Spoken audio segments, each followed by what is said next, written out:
stands one nation, under God, indivisible, with liberty and justice for all.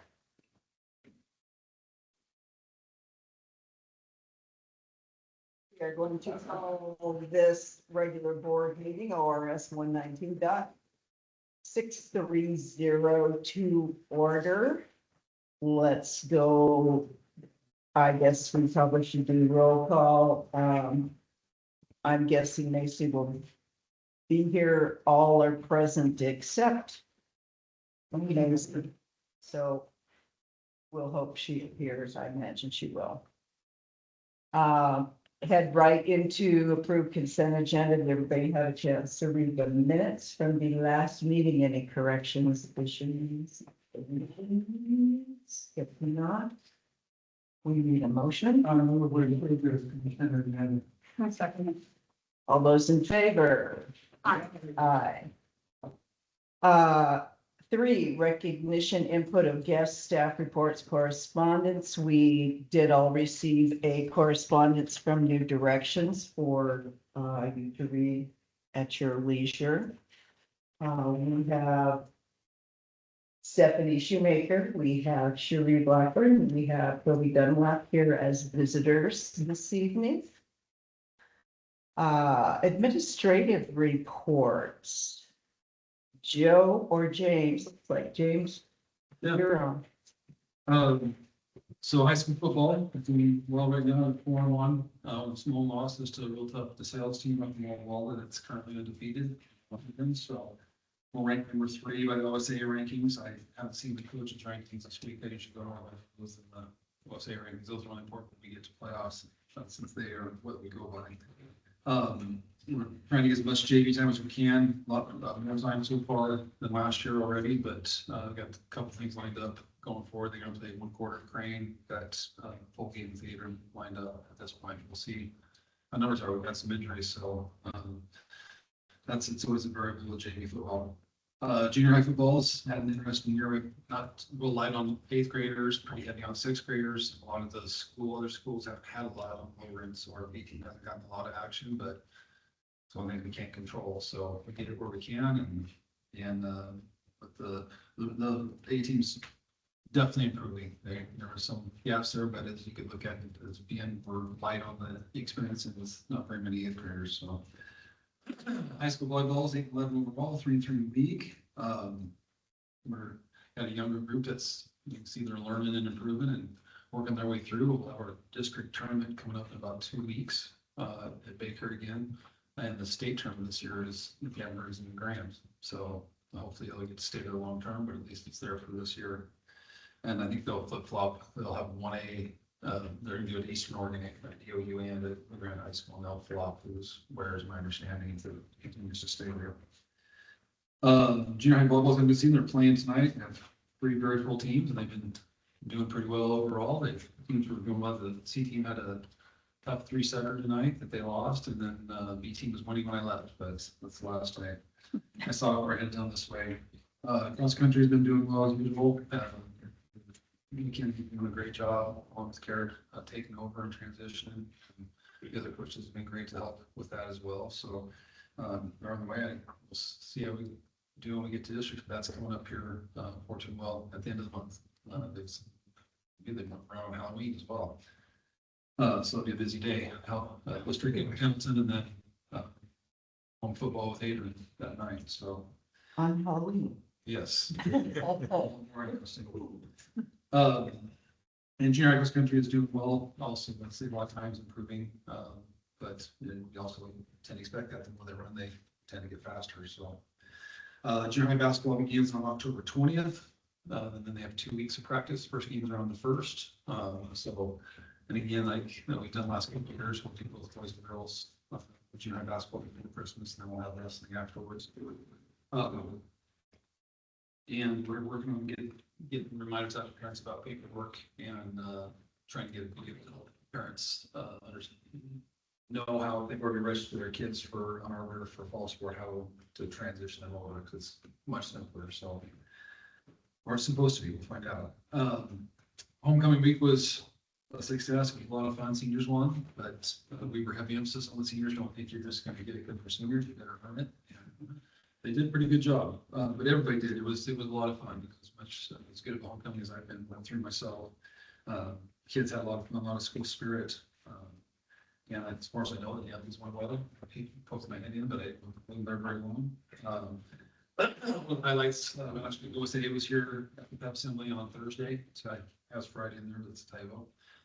On Thursday to officially award us with the OSA Cup. So you can see it is a very big trophy. So, you know, we got to run up and all and trying to help all the kids and hopefully the community know that's it's a pretty big deal. It's I think I haven't been able to look at past year's results, but I think, you know, compared to past year's winners and how well we performed last year. So pretty big honor to win that. It could be a once in a lifetime thing, but trying to get to see a part of history for the accomplishment. And we had our first Hall of Fame ceremony on Saturday. Things went pretty well overall. We definitely had a good meeting on Monday to go over the long list of things we knew we'd figure out that we can tweak, change, adjust, and still a lot of discussion left to go, but it should be a smoother process because we'll be ahead of the game a little bit more this year. So we'll take nominate for January 1st and then hope to have select in February, notify the nominees by March, public by April, and there's lots of time for people to put the date in their calendar. And we're looking at keeping it on homecoming weekend just because at this point it seems appropriate. I know the atmosphere at the homecoming game I thought was great. There was a lot of people and just you know, ads, and it seems like, you know, that's all I did homecoming is to have people coming back, and so hopefully this will keep that going. So but that's all I have. You have any questions? I thought the Hall of Fame thing, I didn't get to go. I let my daughter take my tickets because she was one of the recipients, but she came home and was like, man, that was a cool event. And I mean, these things that you guys did there, so. It went really well. Nice. Yeah, and the people working involved, the volunteers from the committee on district club, Dina Reed did the set of the declarations, and I thought it was and Casey Blaisman did so much work in prepping and setting things up and organizing, and then just all the committee members. It was a lot of time in meetings. I mean, we met every Monday for the last probably 6 weeks, just trying to get all our ducks in a row. So, but yeah, I felt like a really good atmosphere. So I think I've got some ideas to hopefully make it better too. Did it put a good little chunk of money in the booster program? Don't know the final numbers yet, but decent, not as much as I hoped, but I was a little unrealistic, like, that's fine. So, but, you know, optimistic. There was a lot of positive things that came out as far as people like offering to things that will help with the money making parks in the future. So, but it should, everybody was very encouraged. Because for a while that we were like, you know, break even here barely, but we did push quite even to making some money, and I think they'll just go. First one, yeah. Yeah. Well, I would say is all those individuals that presented did a very good job. They did a very good job, and the history behind Union High School and our athletic programs is very impressive. And so I felt like I walked away and learned a ton about the history of our school and the greatness that we just don't talk about anymore. And it was well done. We have the most state championships in the state of Oregon. Well, it's the east side. On east side. Yeah. Out of all districts, like 1, 2, 3, 4, right? Like we can see most on the east side of the state. By 5 over Burns. What's that? By 5 over Burns. Yeah. So, Cool. And then to see the whole, girls track team from Yeah. 1996 up on stage, it was a moment. I mean, it really was something special. Cool. Yeah. Very cool, very cool event. Any other questions or comments for James? All right. Thank you very much. Carter, you are up. So the enrollment, on a positive note, at the high school right now, we are up 9 students from this time last year. So that's a good thing, which translates into 6 other high school students that we didn't have at this time last year in grades 9 through 12. So that's a positive thing. And just reiterating what James talked about with all of the positive from homecoming week last week. There was a ton of real positive things that happened. We had over 100 students at the dance, and they stuck it out until about 10 o'clock on Saturday night, which was really cool. So that's a good thing. Eligibility is mostly seventh graders. It's the first couple of weeks of the school year, and so we're training the seventh graders on the expectations, and it's a big transition to go from one teacher all day long to 7 different teachers. And so we have the kids in there in the den, and our, Rondi and Shay and myself, we're in there, we're helping kids, we're getting homework assignments done. And so hopefully getting those seventh graders kind of that idea of, hey, these things matter. You can't miss this assignment. Even if you're absent, you still got to make it up. And they're not schooled up on that yet. And we're coaching them up on that stuff. Discipline up to this point in the year, we've had a couple of lunch detentions. We've had one after school detention, a couple of in-school suspensions. And then we have a total of 8 cell phone violations. Remember when we were in the summer, we were talking about cell phones, the new law came out. And so where do we stand with that? We stand at 8, which isn't bad. And really it's a couple of kids trying to get away with something, in the cafeteria or something like that. And, it seems a little petty at times, but kids are understanding and they're stepping up to the plate. And then I will attach to my report is the annual report to the community and the Division 22 standards, which is information discussion item A. And so I'll read that later. So I'll kind of report back to that. Other than that, things are going well at the high school and at the district level. I'll talk more in my annual report to the community about things moving forward and the information that we learned at the OSBA dinner, their road show last night. It not as positive as I would have liked. So any questions? I'm happy to answer any questions if you have any. Okay. All right, Mindy, your turn. I just have that checklist going around. If anyone has any questions at this point, Northwest ESD textbooks. textbooks. I know I've asked. No, ESD is like finance or something. Yes, that's our special education software. Oh, okay. So kind of like the Intermountain ESD hosts a lot of different things.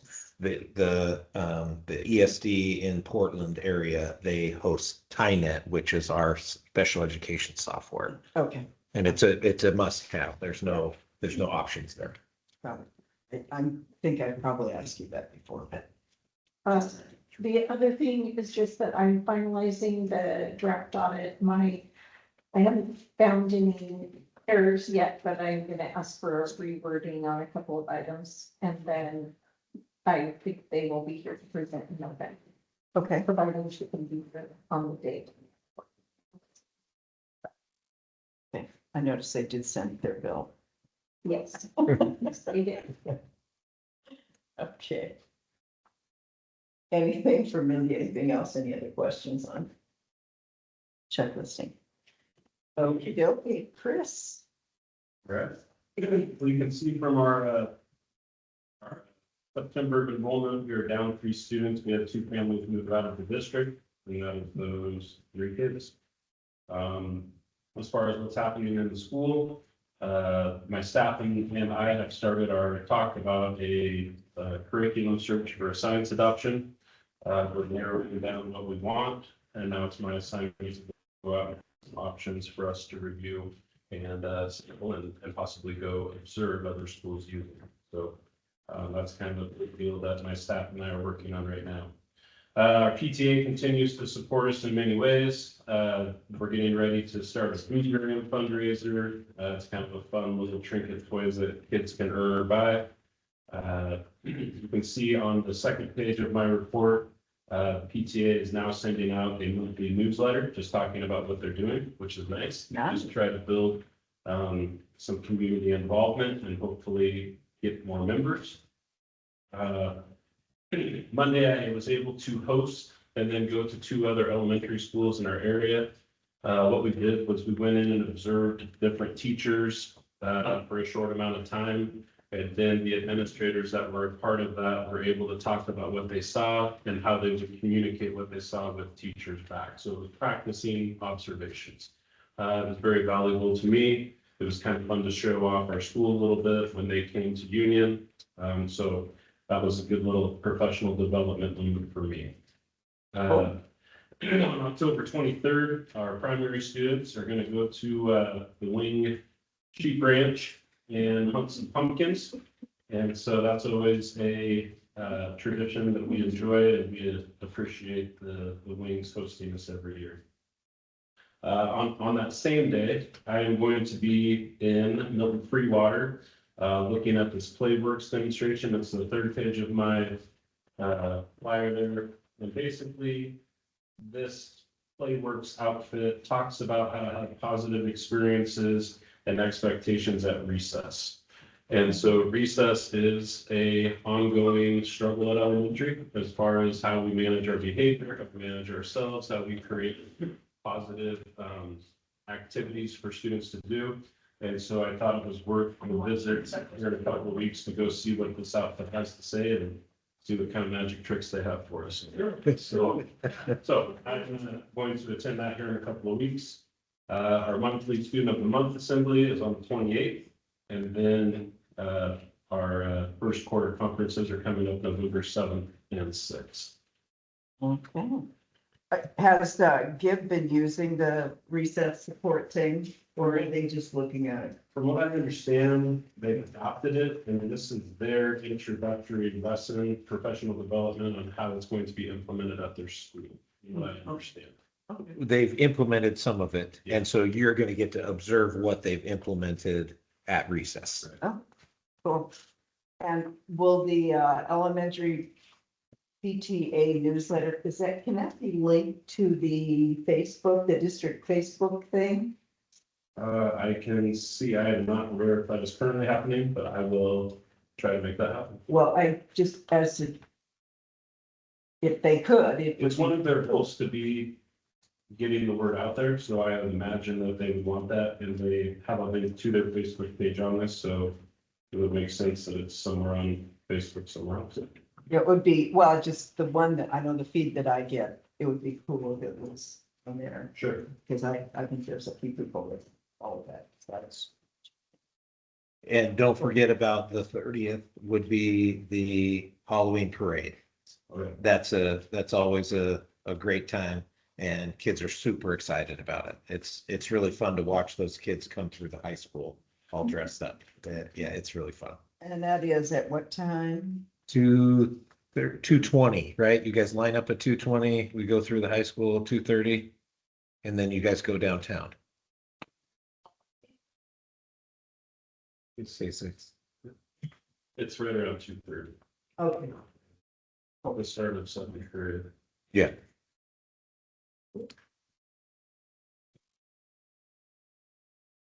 Any questions or comments for Chris?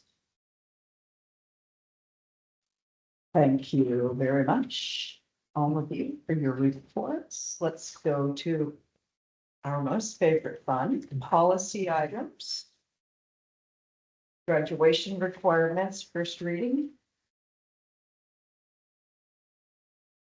And I read through this, and really the big change is they're adding like the 1/2 credit of personal finance, and they're adding the US civics. When you look at the standard diploma, those are the big additions to this. And all of that is stuff we already do at the high school. We already have those. And we've done a good job. Tracy's done a good job of making sure that all of those classes are labeled appropriately in Synergy. And so then it comes across on their diploma in the way these graduation requirements read. So that's the only big change there. Said civics and Personal finance. And those are attached to last year's freshmen or this year's freshmen? Who has to follow those? It's all the students at 9 through 12. So, but they won't, we changed it last year Okay, because so- of how we do it. And so the last year's, last year's juniors would be seniors this year, and so they will have met these requirements. Right, okay, that's what I was wondering, because I know they sink in. Okay, any questions on graduation requirement? And then will we adopt those in action items, remind me? Or is that just, Or you can do it next month. oh, You, we can do all of the policies at the same time, or we have to do them one at a time? yeah, I guess.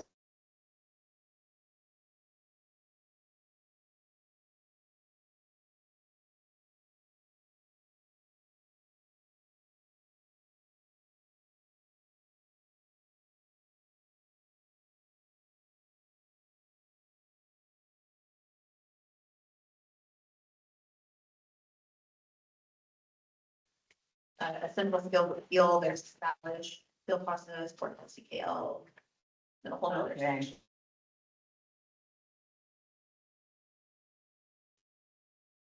And there's a section under certificate of attendance, so we can choose to have or not have.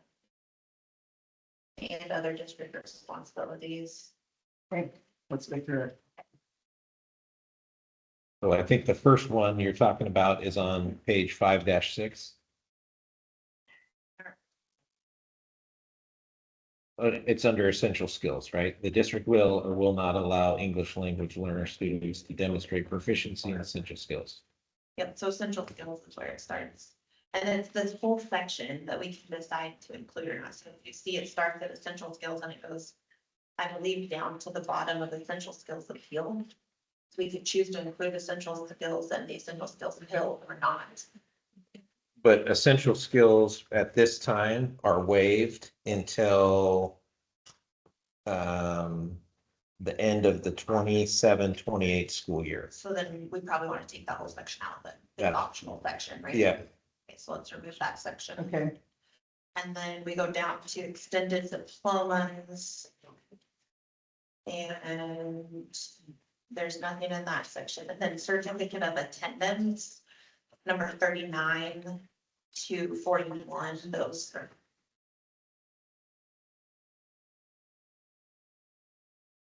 The certificate of attendance will be, do we award certificates of attendance? yes. So And so I would say leave it in there. the have maintained a regular full-time attendance for at least 4 years beginning in grade 9. Yep. Do not satisfy requirements for high school diploma, modified diploma, or extended diploma, and have documented history. Yep.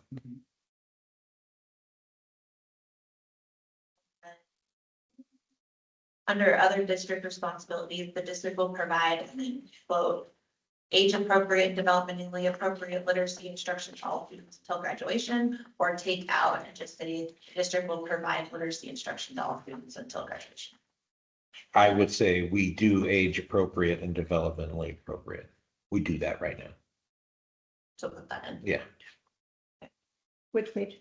that's the Yeah. 7-6.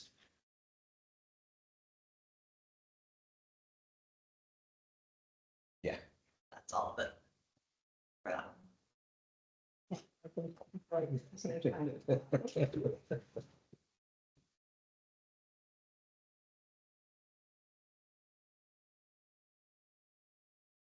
any other conversation on graduation requirement? Policy items. Okay, UBEA budget committee. I think there's 2 versions of this one.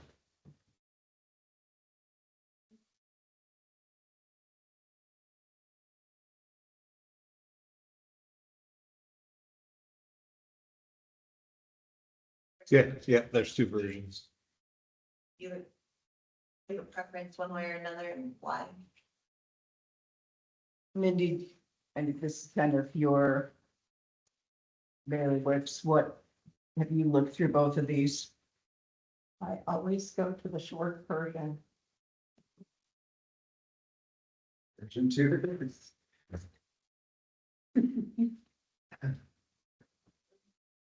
So is this?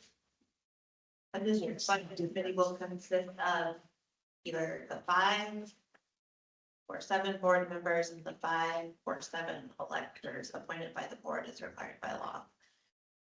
And we're fine. And we're 5. 5 and 5. Mhm.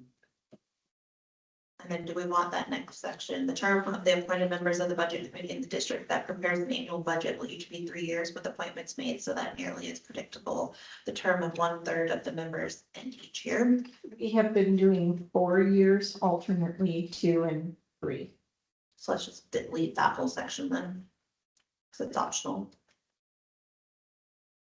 And the appointed members of a budget committee in a district that prepares a biennial budget shall be appointed for 4-year terms. The terms shall be staggered so that as near as practical, 1/4 of the terms of the appointed members ends each year. We don't do a biennial budget, so it's We'll get rid of that one then too, because it's optional. And then the other part all stays. The majority of the constituted committee is required to pass an action item, majority for a, So you want to select 10-member budget committee is 6. And then you would cross out the 8 of the other one.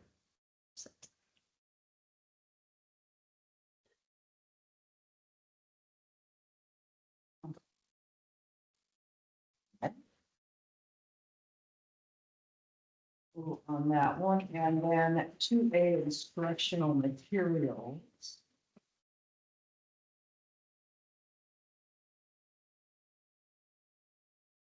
Strikeouts already. Doing forms. this one has a few too. So the first paragraph has an optional there.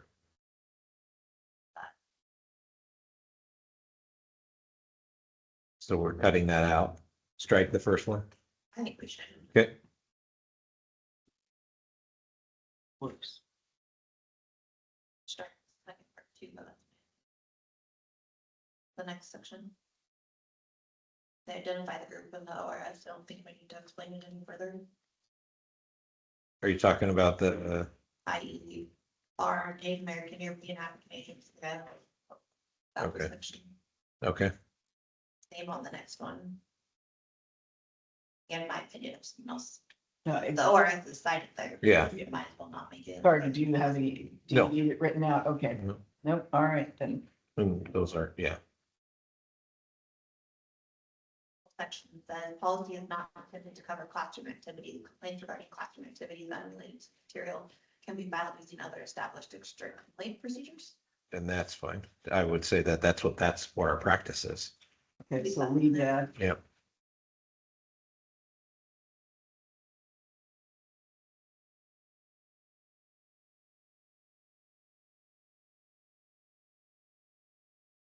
Have we been leaving it as superintendent or designee? Yes. Okay, so we'll put that in there.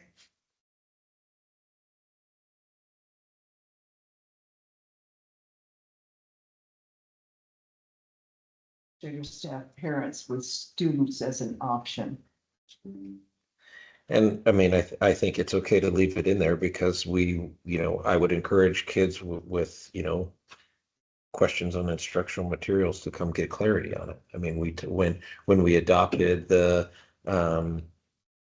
curriculum Character Strong, we had, Rhonda and I had discussion after discussion with kids about that curriculum. And so I would say we do that. Okay, and it says provide, so.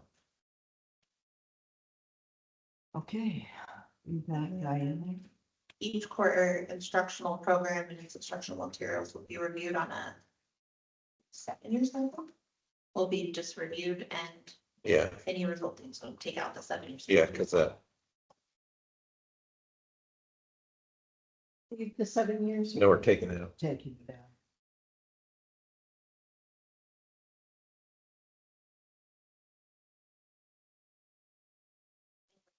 I don't think it needs to be specific to American history and government. We could I think you can take that whole section out. bottom the same thing, all requests for reconsideration of core instructional material, but I think we can take that out too, or do you want that part? No, I think it's okay to remove it. What about the bottom section? Let's Yes, both of them, remove all that. Okay. because that limits you, not. Yeah, under supplemental instruction materials. take out that last part too. All requests for Yes. recovery materials. Take out that all requests. Yes. I would agree.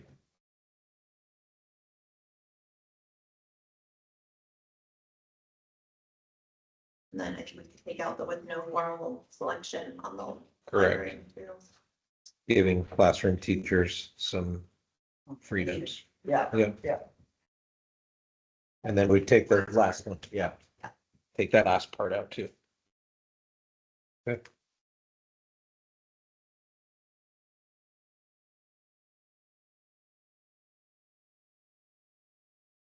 Uh,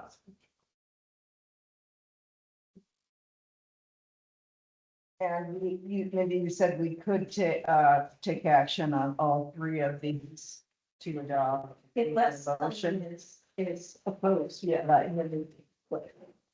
Any comments, questions? Concerns over any of these policy changes? They're fairly minute to go along with what we've already had. Make a motion, we accept the policies as we just discussed. Second. All those in favor, roll call vote. Deb, Yes. AC, Yes. Nick, Yes. and I for me as well.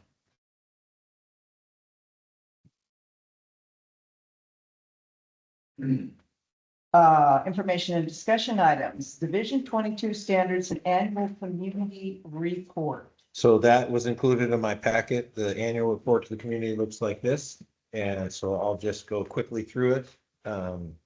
So for 25-26, the summary statement, the district is in substantive compliance with the Division 22 standards of the Oregon Administrative Rules.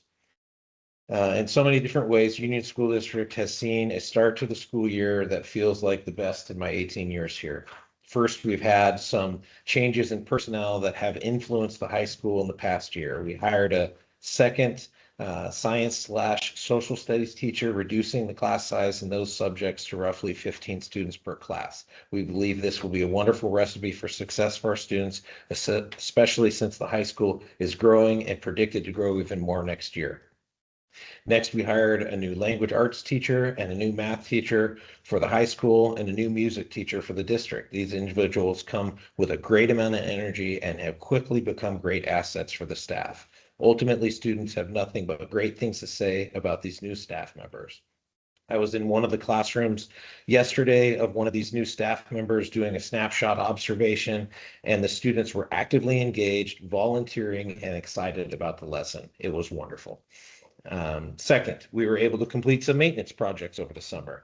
New floors in the Miller classrooms, various painting projects, added and cleaned rain gutters at the elementary buildings, consolidated our special education classroom in the basement of the high school. Also, I began the process of separating an unknown piece of property adjacent to the complex to hopefully put the tiny home on as a residential home. And so that is in the process. I will be at I believe it's the city council meeting next month.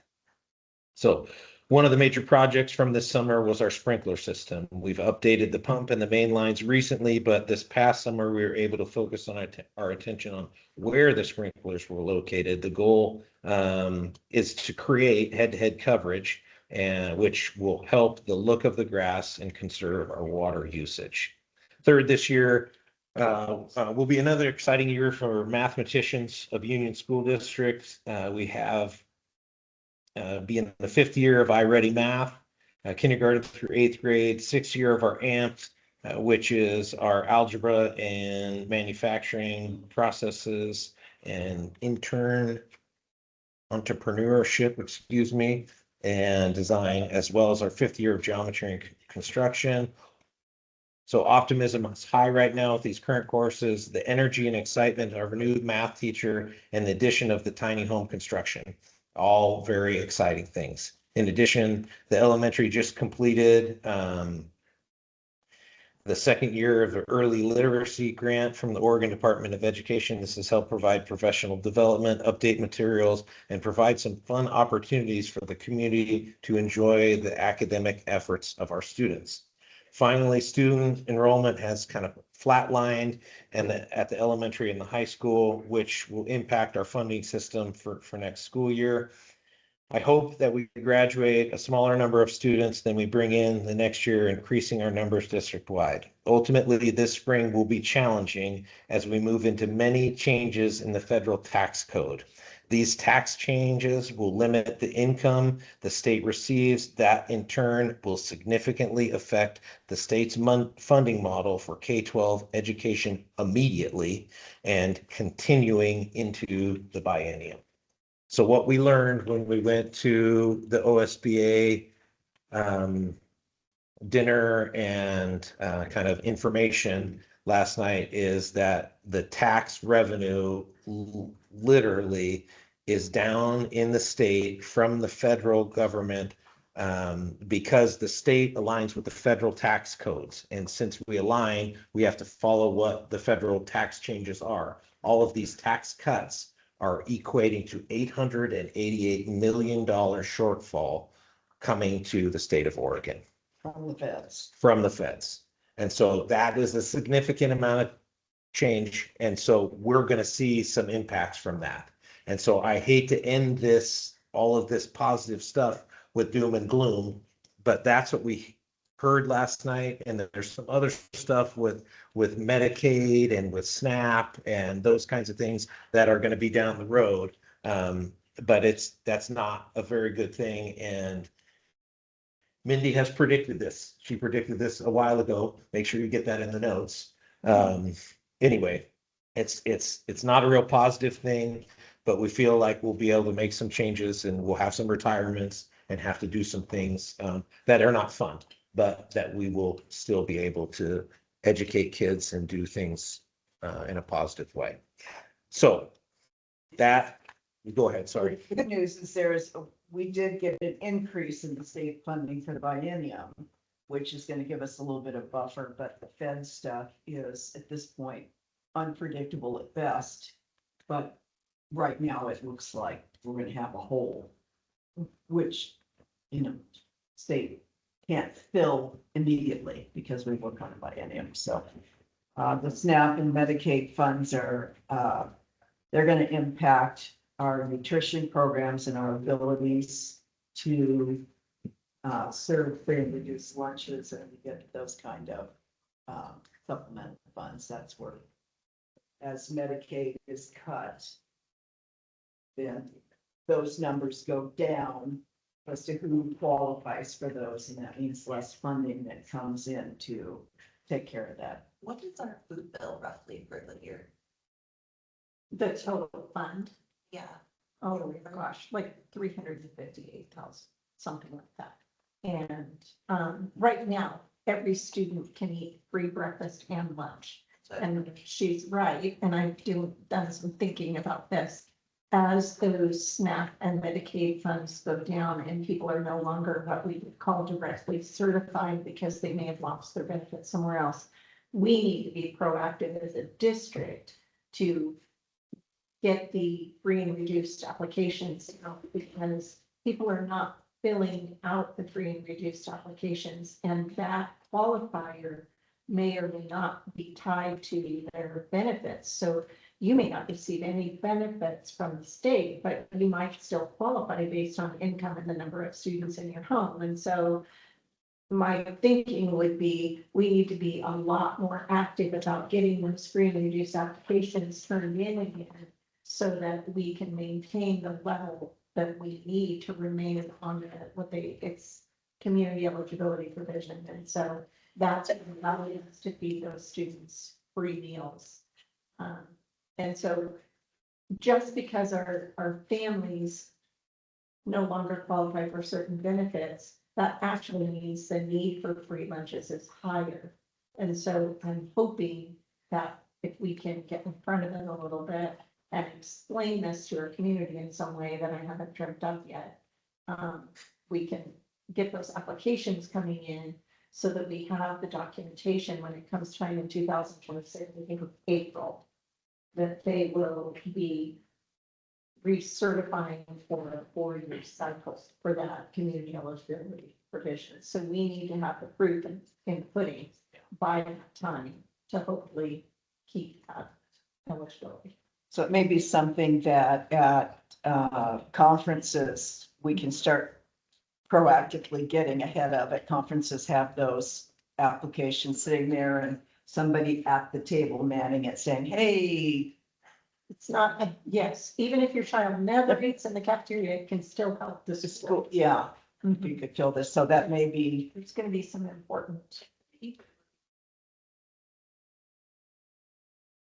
I think it's difficult for a teacher to do that because they it's gotta be the come from parents. different lines. I think that is someone explaining that the program isn't, we're not sticking at you, we're talking to everybody in our district, and this is why. And some of our title funds are also tied to a poverty factor. And so that usually is driven by a census, but we never know when they're gonna change the rules, so we might as well be ready in case. Right. Newsletters, all of the things, we just have to figure it out.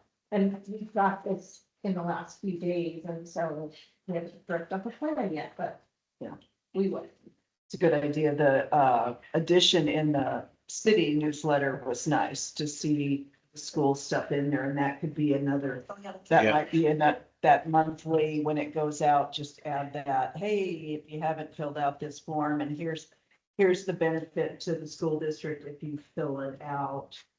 Just, and then as people hear about it and when they see it, When we put it in there, you know how we get our report cards and the newsletter, whenever, maybe we could put a flyer in there with the sheet. yeah, good idea. So start the information system, the why, and then try to make it available at anything that's public. To kind of get ahead of it before April rolls around here.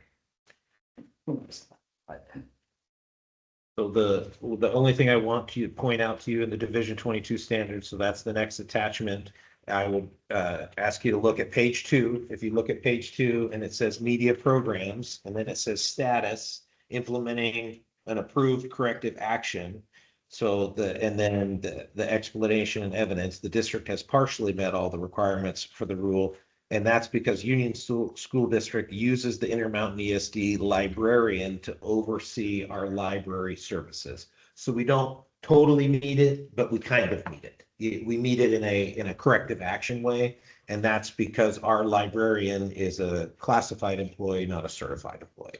And then I would ask you to turn to page 3, and you can look under comprehensive school counseling program. We're doing the same thing here. And it's Union School District partners with the Center for Human Development to provide mental health services for students. So we don't have a comprehensive school counseling program, but we do have mental health services, for students if they so choose. And then we also have, Mr. Dunlap, we have myself, we have Rondi, all those things, and our teachers. And so then if you look at page 4, you can see the essential skills and the local, and the English language learner essential skills. Those are waived through the end of the 27-28 school year. So those are things that we're not necessarily in compliance with, but it's been waived by the state. So that's, but everything else, if you look through that, we're in compliance with all of these different things. And all of our employees do a wonderful job making sure all these things are checked off and we're implementing them. If you have questions on any of this stuff, let me know. If you get bored tonight and looking through that and want to call tomorrow and ask a question about some of these things, you're welcome to it. So that's your Division 22 and annual report to the community. I'm sorry that the financial situation is so negative. 6 months ago, we were all, real positive. But that's information that Jocelyn and I learned last night, and we're trying to get that information out. So it's not a shocker to people when we're, sitting around this table trying to build a budget for 26, 27.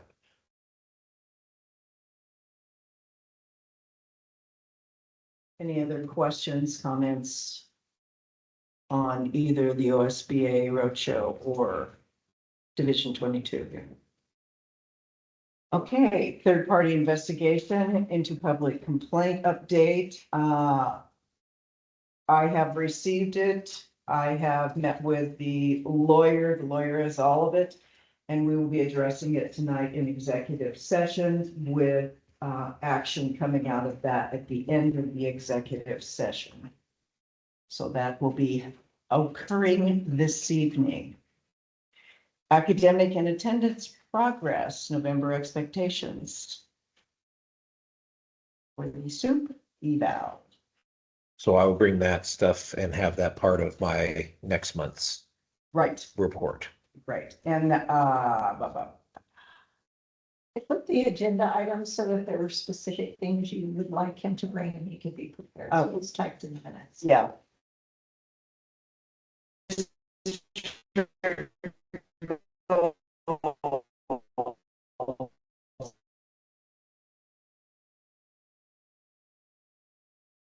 And Right. we should have report cards, and I'll maybe put like a summary together of, like the number of students, or number of classes that are being, not passing, that kind of stuff. Right. But no names or anything like that. It'd just be kind of statistics. Yeah, and we can do ninth grade on track. Yep. Certainly. Okay. I know state test results came out. Have they gotten district test results or is that just the No. state stuff? We have all that stuff and I'll compile as much Okay. as I can. Okay. So state test, ninth grade on track and attendance and then And- academic. Yeah, yeah, perfect. Quarter grade statistics. Did you catch all that? Okay. Okay, so ninth grade on track. We got state test results. And then we have like a statistical summary of grades and attendance, Yeah, and attendance percentages. then if we've got any interim or baseline. I think we got baseline before, but we did interims at the beginning of the year on kids. Did we do any already or do you have any of that stuff that you guys did in? Yeah, I'll have that pulled together for the elementary. Perfect. High school doesn't. Yeah, That's it's, stuff. well, it's K-8, Yeah. Okay, yeah. There just aren't any interims for high school. For whatever reason. Perfect. And reporting back on how you're looking for your SATs. And that's Where's from, that? yeah, so from last night, we also found out that part of their accountability plan is to have multi-assessments throughout the year. Cool. And so we don't know what tests are eligible yet. And so once the information comes out, Two birds with one stone. Correct. Whichever one we feel. whatever, I want to take the test that the state says is approved and use that one for as many students that qualify. And so I feel like that's the smart decision, especially if we're going to have to spend some money. Yeah. They're supposed to come up with 4. The state's supposed to adopt 4 interims, which will be interesting to see at the high school level. I I don't know. think that'll be interesting to see. SAT, the ACT, ACT. Yes, maybe you could include the PSAT and. They used to do, or ASVAB. anyway, they're supposed to come up with 4 interims and then we have to choose one from the pile to use. We're already doing iReady And STAR. and those things. So I'm guessing those will probably show up at the elementary. The high school's gonna be the crapshoot because there just aren't a lot. And so PSAT Yeah. may or may not show up. So whatever it is that is on that list, we're gonna look at which one we feel is best and then the cost too. Yeah. Because we're talking about our week. Fire it, not- Oh, shocker. Shocker. Okay. Which we were gonna do anyways, right? That was. Yeah. one of our Yeah. goals we Nope. wanted to get. But yes, to align it with what the state requirement is it's a no-brainer. Yep. And we're still OSAS testing. Yeah. So. Any other questions or concerns about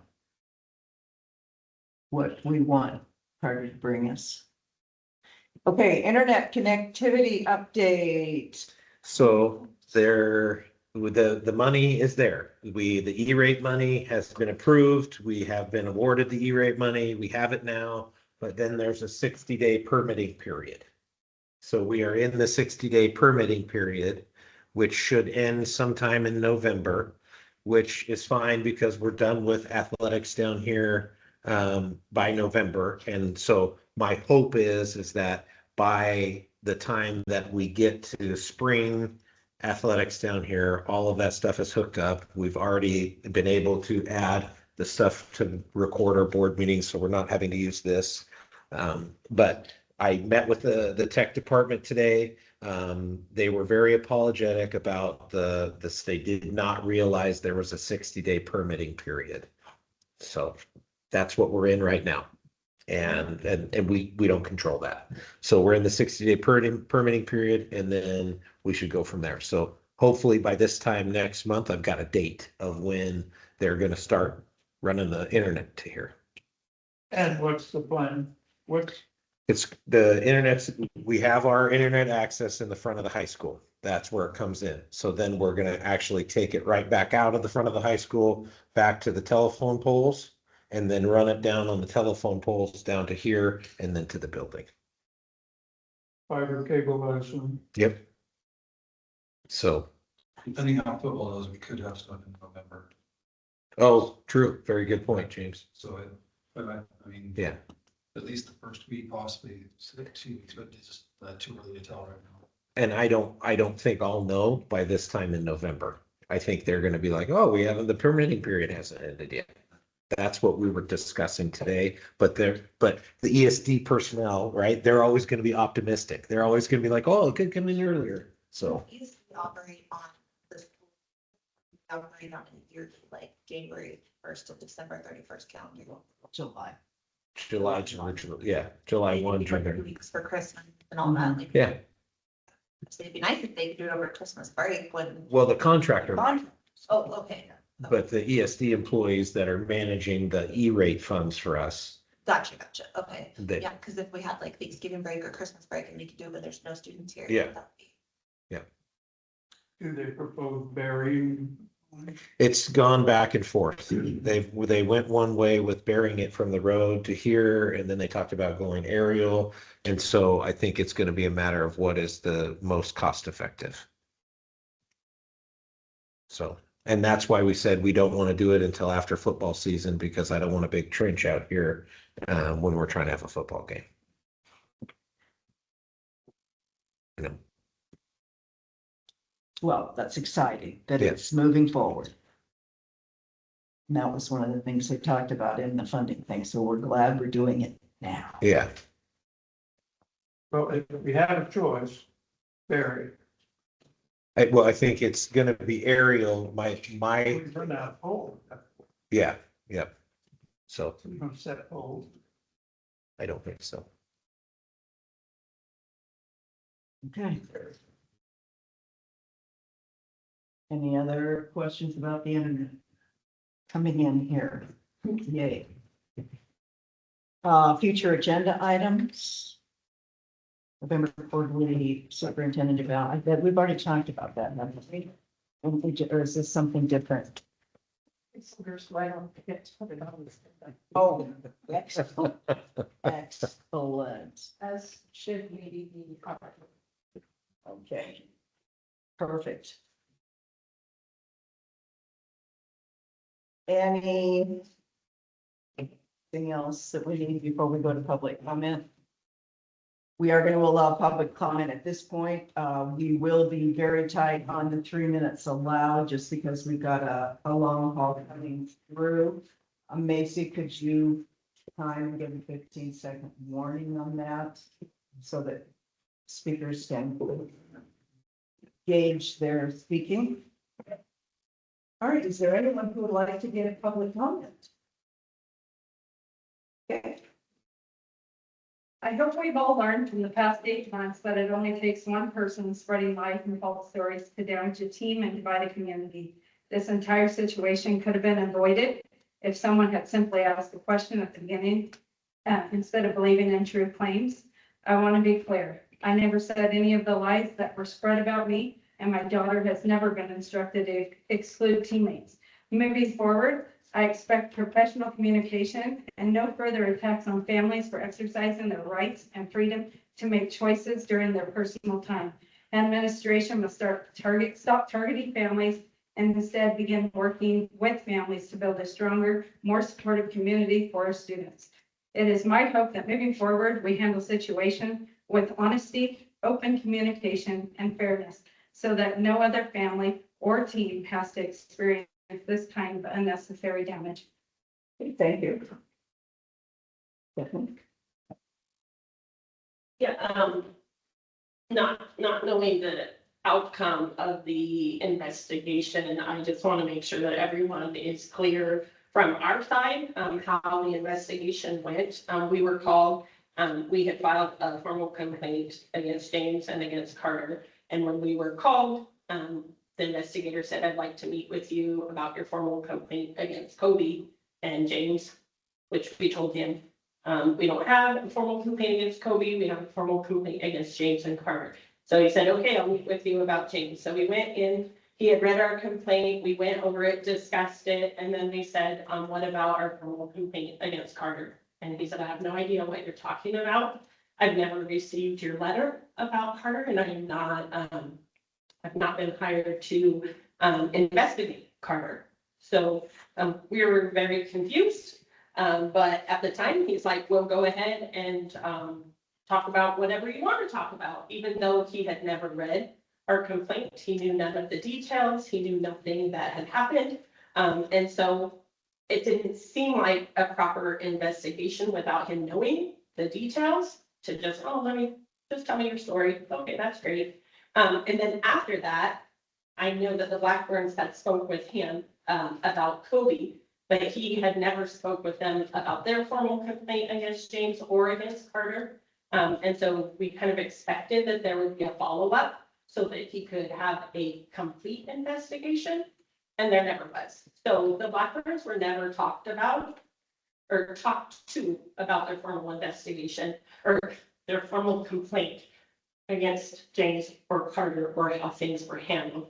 So I'd like to question how the investigation could be a complete investigation. It sounds more like a similar pattern of how Union High School does investigating, which is not thoroughly. The investigator seems like he kind of did the same thing. I can't tell you, the outcome of his recommendations, but I'm just saying that looking from the outside, it doesn't appear that it was a proper investigation. So I just don't understand how you can not address the people who filed the complaint and do a thorough investigation without knowing any of the details. Okay, thank you. Kobe, do you want to say something? Nope. All right, we are going to pause the regular meeting and go into executive session. We are going to ask that everyone leave with the exception of Mindy and the board members. If you'd like to remain outside in your cars, we will come out and get you as soon as we wrap up what we're doing. The other option is, of course, that it will.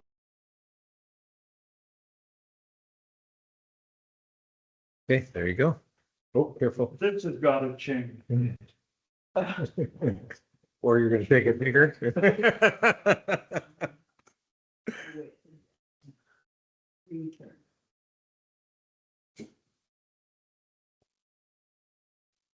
General fine.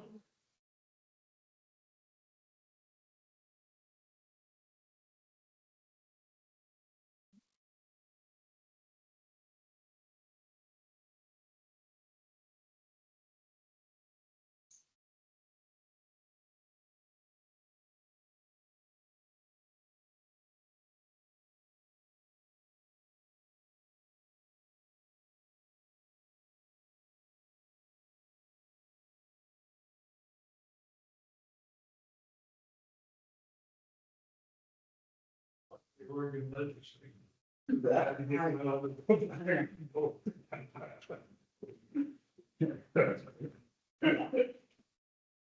Oh. All right, I'm going to call this regular board meeting ORS 192.630 back to order following our executive session. 192.660 parentheses 2 parentheses B to consider the dismissal or discipline of or hear complaints or charges brought against a board member, employee, or contractor. Actions from the executive session. Do we have a motion to act on? Make a motion that we have the org chair handle further responses and counsel with legal on our responses. And I, in addition, would make a motion that we release the summaries as public record. I'll second both of those. Roll call vote. Deb, Yes. Macy, Yes. Aye. and I am an aye as well. So it is unanimous that I will work with the lawyer and put together responses to all of the remaining formal complaints regarding the basketball aftermath, and also respond to the folks that have been charged that are staff members. And once that is done, the summary from the third-party investigation will be public document. All right. Any other discussion? So we may have to ask her about if we need an executive session. Right. That's the next round. Yep. We'll see what the procedure is following this step, hopefully. Okay. All right, I believe then we are adjourned. Thank you very much, everyone. Appreciate your extended time and consideration and discussion.